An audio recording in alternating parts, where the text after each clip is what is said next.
The music had barely begun to fade when the doors at the back of the grand wedding hall burst open. Every head turned, every smile froze, and for a moment the air itself seemed to stop moving. There, framed by the golden light of the hallway, stood a small boy no older than 9. His little white shirt was wrinkled, his vest half-buttoned, his hair slightly messy as if he'd run all the way here. But what silenced the room wasn't his intrusion, it was the fragile newborn baby cradled in his left arm, wrapped in a thin light blanket. The boy's other hand was trembling, yet firm, as he pointed toward the groom standing at the altar. "You're the reason my baby sister doesn't have a home," he shouted, voice cracking with both fear and fury. Gasps rippled through the crowd. The bride's smile faded, her hands instinctively clutching her veil. And the groom, he simply froze, as if the walls around him were closing in. Before we continue, if you believe in kindness, second chances, and the power of truth, please take a moment to like, comment, share, and subscribe to Kindness Corner, where stories of the heart remind us what truly matters. The guests stood motionless, torn between disbelief and pity. The groom, Nathan Pierce, a young, polished man in a navy blue suit, had spent the morning telling everyone this was the happiest day of his life. But now, staring at the boy with the trembling voice, he looked pale, hollow, and lost. The bride, Claire, still in her lace gown, stared in shock, her dream wedding unraveling before her eyes. The little boy's name was Oliver, though no one knew it yet, and his steps toward the altar were hesitant but determined.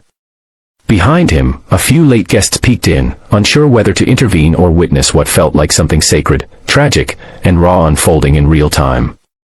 Oliver's small shoes echoed faintly on the marble floor as he stopped just a few feet from the couple. The baby stirred in his arms, a soft whimper escaping its lips. His lower lip quivered, but he didn't back down. The truth he carried had been weighing on him for days, truth his mother had whispered through tears, truth he couldn't unhear.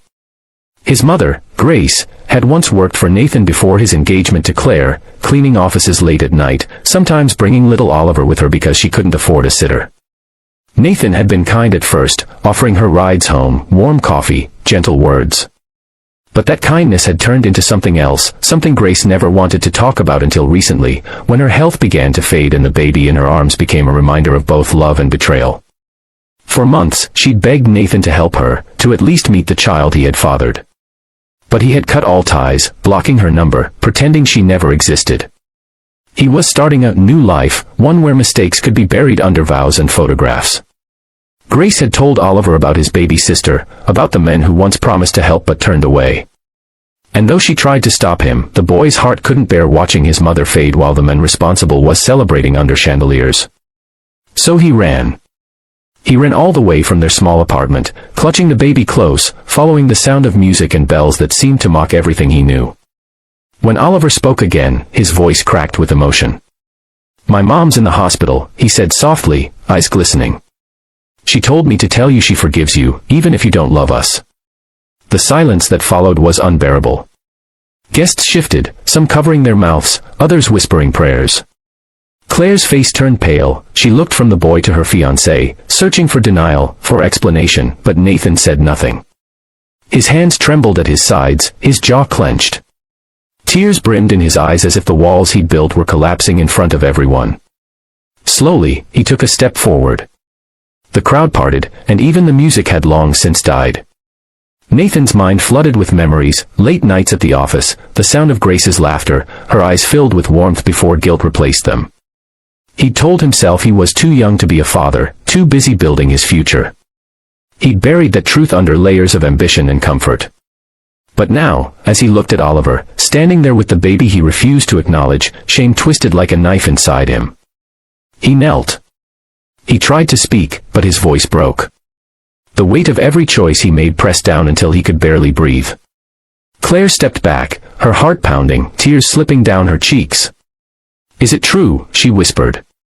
But Nathan couldn't answer, he didn't have to. The truth was written all over his face. For a moment, the world seemed to crumble, the decorated arch, the smiling guests, the future they'd planned, all of it collapsing into a silence only broken by the soft coo of the baby in Oliver's arms. The boy's eyes softened, he didn't come for revenge, only for honesty. His mother's words echoed in his mind, "People make mistakes, Ollie. But sometimes they need to see the hurt they caused before they can make it right." Nathan reached out slowly, his hand shaking, and gently touched the baby's tiny hand. The child stirred, gripping his finger instinctively. The crowd watched in breathless quiet as a single tear slid down Nathan's cheek. "I'm sorry," he whispered, voice trembling. "I'm so sorry." Oliver stood silently, eyes wet but steady. For the first time, the anger in his little chest began to ease. He didn't know if this man could ever make things right, but seeing his regret meant the truth had finally broken through. Nathan turned toward Claire, his heart heavy with shame. He expected her to leave, to run, to never look back.